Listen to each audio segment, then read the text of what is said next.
Hello Insta, bonjour à tous.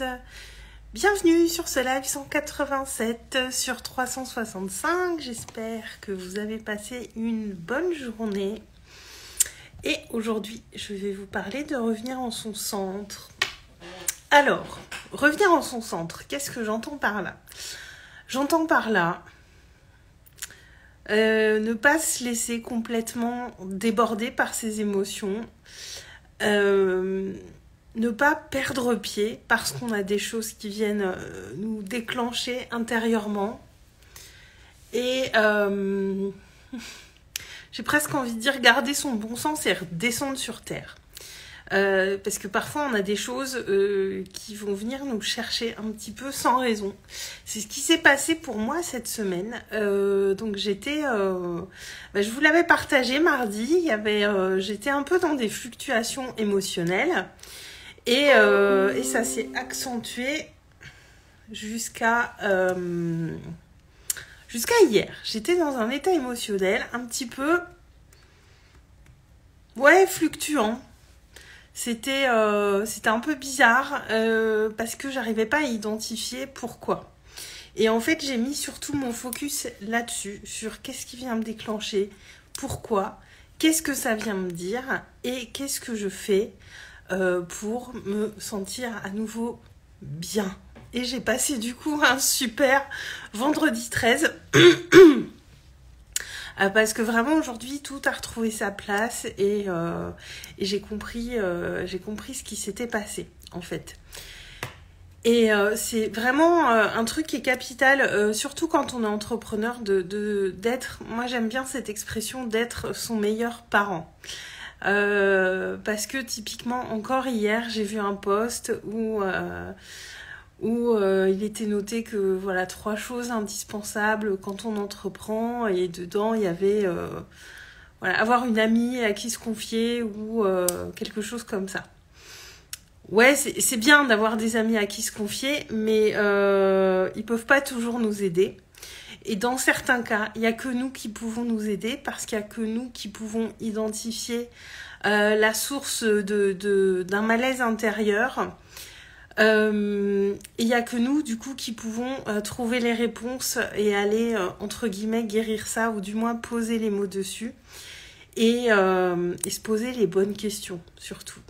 Donc je vous cache pas que j'étais pas forcément très d'accord avec ce post. Pour moi c'est pas ça le leadership concrètement. Si j'ai un souci et que je considère que les autres peuvent m'apporter leur aide d'une manière ou d'une autre, oui. Après, si c'est juste pour déverser, je suis pas sûre que ce soit utile. Et je me demande même si ça entretient pas parfois un état intérieur désagréable ou fluctuant. Donc déjà pour vous dire que moi aussi ça m'arrive, même si je viens en live tous les jours et que quand je viens en live ça va bien, mes états émotionnels intérieurs sont parfois aussi fluctuants, pas évidents. Mais moi quand je viens vous voir en live ici, c'est je suis dans ma posture d'entrepreneur, de coach, et je suis en lien avec mon entreprise. Moi quand je me présente devant vous, je suis là en tant qu'entrepreneur. Je suis là aussi en tant qu'Aurélie parce qu'Aurélie, elle fait partie intégrante de l'entreprise, mais je suis d'abord là en tant qu'entrepreneur. Et du coup, ça m'amène un petit peu à déconnecter avec ces parts de moi qui sont pas forcément bien et à ne pas amplifier le phénomène en me disant ah mais je suis pas bien, il faut que j'aille en live et j'ai pas envie. J'entretiens pas ça en fait. Ce que j'entretiens, c'est ok, là je suis peut-être pas bien, mais il faut que je vienne faire mon live, que je trouve une idée à partager et que je le fasse.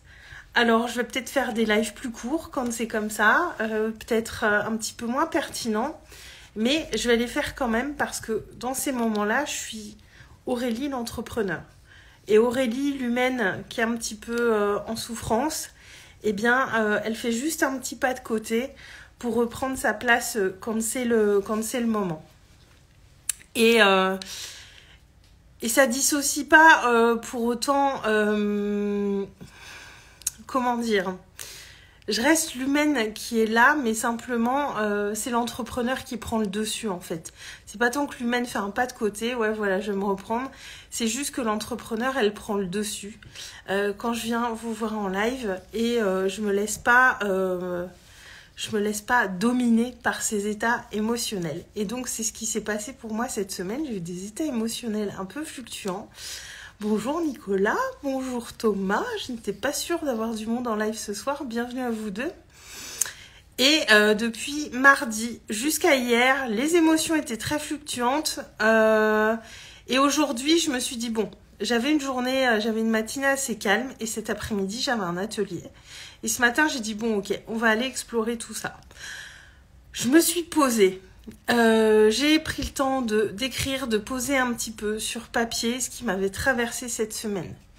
J'ai pris le temps de me poser des questions, vraiment de creuser les pourquoi je me sentais comme ça, de quoi ça venait, qu'est-ce qui avait amplifié cet état émotionnel, qu'est-ce qui était venu vraiment amplifier tout ça. Coucou Nicolas, ça va très bien, j'ai passé une très bonne journée. Donc ça va. Et toi? J'espère que tu vas bien aussi, Nicolas. Et donc j'ai vraiment creusé ce matin. J'ai creusé, je me suis vraiment posée avec moi-même. J'ai pris un temps avec moi-même parce que ce qui se passait aussi, c'est que je n'avais aucune raison extérieure d'être dans des émotions qui me challengeaient comme ça. Et j'ai compris ce qui était venu me chercher, j'ai posé les mots dessus et j'ai continué à décortiquer. Je me suis aidée de mes cartes aussi pour trouver des réponses, pour trouver des questions surtout. Les cartes m'ont surtout amené les bonnes questions à me poser ce matin. Et c'est redescendu, ça allait mieux et ça m'a fait beaucoup de bien. C'était beaucoup plus apaisé à l'intérieur et il se trouve que cet après-midi, j'avais un atelier pour accompagnants autour de l'intuition, pour comprendre et développer notre intuition. Et là aussi, ça a vraiment opéré comme une guérison. Donc toute cette journée a été vraiment sous le signe de la guérison. Et alors, je fais pas forcément tout le temps la même chose quand je me sens dans ces états. Là, aujourd'hui, j'ai procédé comme ça, mais parfois, je vais faire autrement. Je vais plus aller dehors parce que j'ai besoin d'extérioriser. Dans l'ensemble, ça va, Nicolas. Bon, tant mieux. Et voilà, je ne vais pas procéder tous les jours de la même manière. Mais ce qui est important, là, dans tout ce que je vous dis, c'est que c'est important vraiment d'être notre meilleur parent. J'aime vraiment beaucoup cette expression parce que personne ne peut prendre aussi bien soin de nous que nous. Surtout dans ces moments-là, quand c'est à l'intérieur et qu'on n'identifie pas bien ce qui se passe. Et ça, c'est vraiment quelque chose que j'ai appris à faire en 2022. Parce qu'avant ça, je me laissais complètement envahir par ces états émotionnels et ça impactait tout ce qui se passait autour de moi. Ça impactait mon entreprise, ça avait un impact sur tout. Et du coup, le fait que ça avait un impact, eh bien, je m'enfonçais un petit peu dans ces états émotionnels fluctuants. Coucou Claudia! Contente de te voir là. Je parle de ces challenges émotionnels qu'on traverse en tant qu'humain et à plus forte raison en tant qu'entrepreneur. Et ouais, ouais, c'est vraiment l'année dernière, en 2022, que j'ai appris à observer ça et à pas me laisser complètement dominer et bouffer par ça en fait. Alors Claudia, je regardais une série et je me suis sentie appelée. Bah, c'était moi, j'ai fait allô Claudia et tu es arrivée. Nicolas, tu as l'impression d'avoir exprimé trop d'émotions cette semaine? Non, justement, je les ai pas trop exprimées. Non, au contraire, comme j'étais challengée émotionnellement, ça m'a amené à me dépasser et je vous ai quand même fait 2 lives de la mort. Mardi et mercredi, j'ai fait des lives qui étaient plus proches de la masterclass. Donc ça a eu clairement un impact positif sur mes lives parce que là, dans ces moments-là, en fait, j'étais en auto-coaching en fait. Tout ce que je disais, c'est aussi ce que j'avais besoin d'entendre. Et je faisais de l'auto-guérison en fait, auto-coaching, auto-guérison, et je disais tout ce que j'aurais eu besoin qu'on me dise. Alors, ça demande, voilà, il y a eu un gros travail intérieur l'année dernière. C'est pas quelque chose qu'on apprend à faire comme ça. Mais je vous le dis aujourd'hui, j'étais très transparente avant, mais je crois en 2023 encore plus. Il y a des lives comme ça que je fais, où c'est vraiment de l'auto-coaching, de l'auto-guérison, où je viens et je vous dis ce que j'ai envie d'entendre, ce que j'aurais besoin qu'on vienne me dire.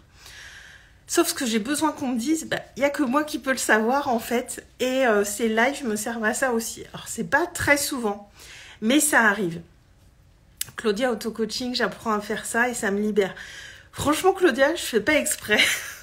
C'est pas un truc qui est calculé. Mais je me suis rendu compte que je l'avais déjà fait plusieurs fois. Et cette semaine, j'étais dans ces émotions qui me challengeaient et j'arrivais pas à identifier pourquoi. Et vu que j'arrivais pas à identifier pourquoi, je me suis dit, je vais pas me laisser décontenancer par ça. En fait, ça doit être un film que je me fais dans ma tête. Et effectivement, c'était bien un film que je me faisais dans ma tête. Et je le fais pas forcément. Je me dis pas, tiens, je vais faire un live en auto-coaching. C'est ce qui vient, en fait. Et mardi et mercredi, c'est vraiment ce qui s'est passé, c'est ce qui venait. Et j'étais au taquet mardi et mercredi. Claudia, si tu les as pas regardés, j'ai fait 2 lives de ouf mardi et mercredi. Et du coup, ça venait me faire du bien.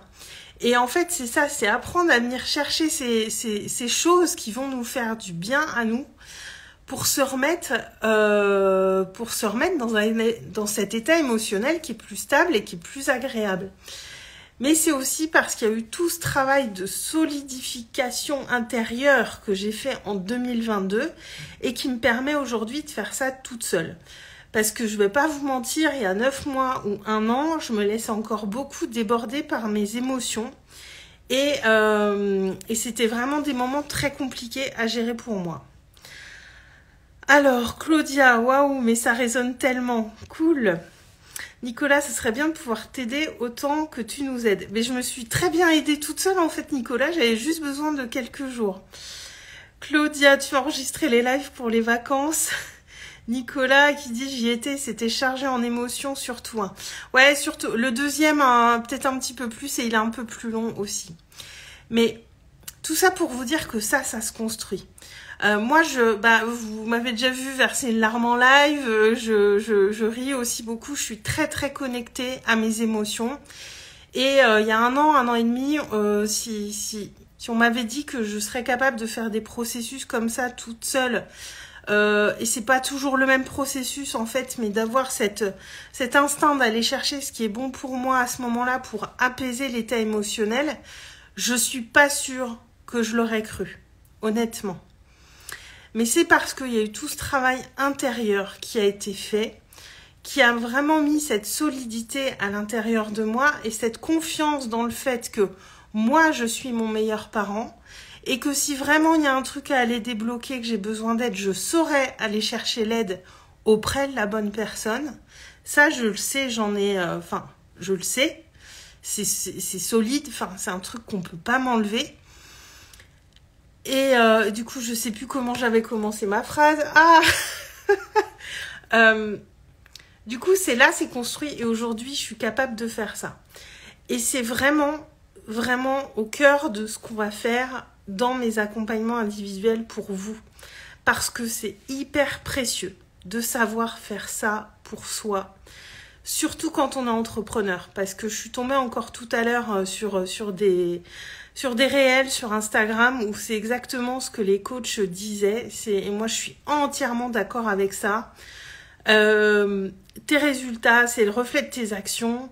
Tes actions, c'est le reflet de tes pensées. Et tes pensées, c'est le reflet de tes émotions. Donc, à la base, si notre état émotionnel, il n'est pas stable, si on n'est pas capable d'en prendre soin, si on est soumis à des fluctuations et que la moindre fluctuation émotionnelle vient impacter ce qu'on apporte, ça va se ressentir à l'extérieur et ça va forcément se ressentir sur nos résultats. Et moi, je l'ai vu sur mes résultats cette année. Quand ça a vraiment été construit, solidifié, comme du ciment là, qui est bien sec, des murs bien solides, eh bien les résultats sont arrivés. Mais tout part de l'être. Tout part de notre être, vraiment. Et Claudia, je sais que tu seras d'accord avec ça, Claudia. que ça fait 1 an, tu n'aurais pas pu le faire. Non, il y a 1 an, clairement, j'aurais pas pu le faire. Claudia, tu lis Le secret d'un esprit millionnaire, il écrit la même chose. J'ai ce livre, j'ai commencé à le lire, mais j'ai pas réussi à aller au bout. Je trouvais qu'il répétait beaucoup la même chose, mais je sais aussi que de la répétition naît l'apprentissage. Donc, faudrait que je m'y remette parce que ça fait plusieurs personnes qui me reparlent de ce livre et il est là chez moi. Je me dis, faudrait peut-être que je me replonge dedans. Nicolas, ça explique certaines choses. Ouais. Et tu sais, il y a peu d'humains qui ont conscience de ça et qui prennent vraiment soin de leur état émotionnel. Donc, te flagelle pas. Et moi, je te dis, il y a encore pas si longtemps, je savais pas gérer ça parce que c'est un vrai apprentissage. Ça demande vraiment de l'écoute de soi. Ça demande vraiment de se regarder en face, de se poser des questions, d'aller creuser et de pas se laisser dépasser par les choses parce que avoir conscience, moi, j'avais conscience que j'étais en train de me faire un petit film un petit peu à l'intérieur de ma tête. Je savais pas de quoi ça partait, je savais pas ce qu'il avait amplifié, mais j'avais conscience que c'était une construction de mon esprit. Parce qu'il n'y a pas eu d'événement extérieur qui a provoqué ça. C'était vraiment une construction de mon esprit. Et j'ai été chercher et j'ai été fouiller. Et ça demande de se regarder en face parce que ce qui est ressorti, c'est que c'était... Je vous le dis, ce qui est ressorti, c'est que c'était de l'ego. Clairement, je me suis foutu une pression pour des trucs à la con et tout ça partait de mon ego. C'était vraiment un problème, j'ai pas de problème d'ego, mais là, dans ce cas précis, c'était mon ego qui m'avait joué un tour et qui avait influencé mon état émotionnel quand même assez fortement parce que, mardi, mercredi, j'étais pas super bien. Alors Claudia, ça fait 3 ans que tu as le livre et que tu te mets enfin dedans. Ouais, mais il y a des livres comme ça, on les ouvre quand c'est le bon moment. Et donc Nicolas, il y a plein de gens qui savent pas faire ça, il y a plein de gens qui ont même pas conscience que c'est possible de faire ça. Mais ce qu'il faut savoir, c'est qu'on a du pouvoir sur nos pensées. On peut diriger nos pensées. C'est une question de conscience et d'en prendre la peine et d'avoir construit cet état intérieur qui est là, d'avoir conscience de sa valeur, d'avoir conscience de l'humain qu'on est dans ses ombres et dans ses lumières, d'avoir conscience qu'on est unique et on n'a pas à se comparer aux autres. Nicolas, j'ai beaucoup de mal avec mes émotions. Mais moi, j'ai tellement de mal avec mes émotions aussi. Après, je dis pas que c'est facile, agréable, c'est pas super sympa, mais j'ai pris conscience que c'était à moi de reprendre les rênes là-dessus et d'aller rectifier le tir. Et ça, vraiment, moi, je mets un gros focus là-dessus et je le vois, les changements chez mes clientes, c'est assez incroyable ce qui se passe parce qu'on va vraiment travailler ça en profondeur.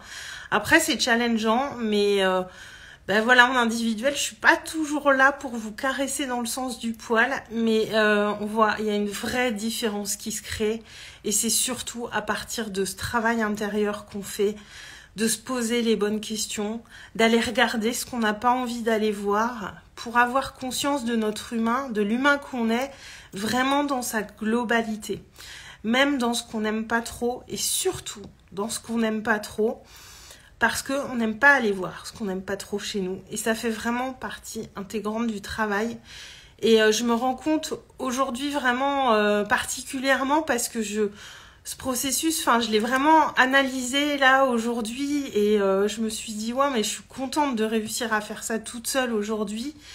Et que ça n'ait pas eu d'impact sur le reste.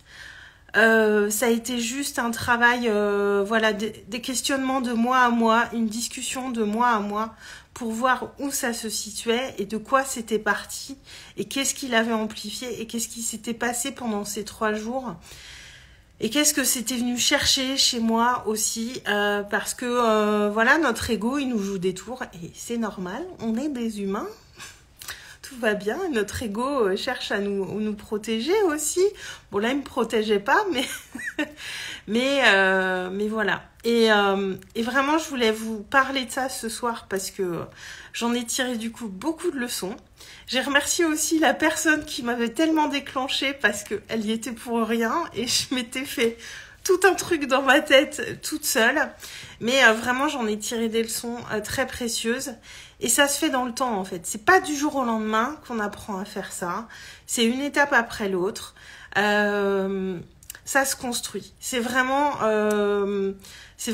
quand on construit une maison, c'est comme les fondations d'une maison. Il faut qu'elle soit solide. Sinon, la maison, elle tiendra pas le choc et à la première tempête, elle va se casser la gueule. Nos entreprises et puis notre vie aussi, c'est la même chose en fait. On a besoin de fondations solides pour pouvoir avancer sereinement et pas se laisser abattre au moindre coup de vent, pas être complètement démuni dès qu'il y a un truc qui tourne pas comme on veut. C'est vraiment la base, notre être est vraiment la base. Et prendre soin de notre être, c'est vraiment la chose la plus importante. Pour nous, quoi qu'il arrive, et si on est entrepreneur, ça va se ressentir fois 10 000 en plus. Ça a un impact qui est encore plus fort. Mais et puis même dans ma vie de tous les jours, je peux vous dire que c'est super précieux parce que je prends beaucoup de recul sur les choses. Je reste une humaine, hein. Parfois je suis en réaction quand ça vient toucher mes valeurs ou des choses comme ça, mais j'ai aussi maintenant cette capacité d'auto-analyse qui est vraiment d'un grand secours et ça fait vraiment partie intégrante des choses que j'apporte en one-one parce que c'est une clé, c'est vraiment une clé pour le changement de sa vie. C'est une clé c'est la première porte qu'on ouvre en fait pour créer du changement dans sa vie, mais créer du changement qui va être stable, posé et voilà. Nicolas, ah ça c'est moi. Ouais, mais c'est le cas de beaucoup de gens, Nicolas, encore une fois. Hein, c'est vraiment le cas de beaucoup de gens. Et voilà, mais je pense on est tous capables de faire ça.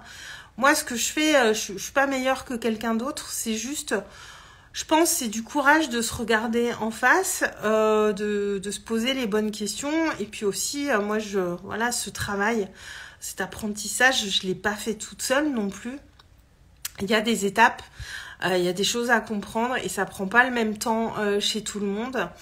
Et voilà, mais il y a des moments, quand on a fait vraiment ce processus, il y a un moment, ça pop, ça arrive et après on sait être notre meilleur parent pour nous.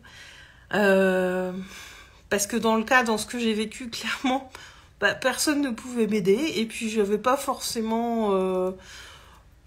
non, parce que je savais même pas poser les mots justes. Donc du coup, c'est vraiment à moi de faire ce job et je suis contente de l'avoir fait et contente de voir aussi maintenant que j'ai posé beaucoup de conscience sur le processus que j'ai fait et peut-être que si ça m'arrive encore dans un mois, je ferai différemment. Mais en tout cas, j'ai vraiment mis en place quelque chose en conscience pour entamer ce dialogue avec moi-même et aller chercher les réponses qui étaient là en moi. Et ces pensées que ça avait provoquées, mais qui au final n'étaient vraiment aucune construction de mon esprit. Voilà ce que je voulais vous dire ce soir. Après cette journée qui a été très douce finalement, une très douce journée ce vendredi 13. Beaucoup de gratitude pour cette journée. Si vous voulez qu'on échange sur ce sujet qui est vraiment, vraiment passionnant et vraiment important, n'hésitez pas à me voir en DM ou alors en commentaire de ce live. Je vous souhaite une très très belle soirée à tous. Je vous embrasse et je vous dis à demain. Ciao.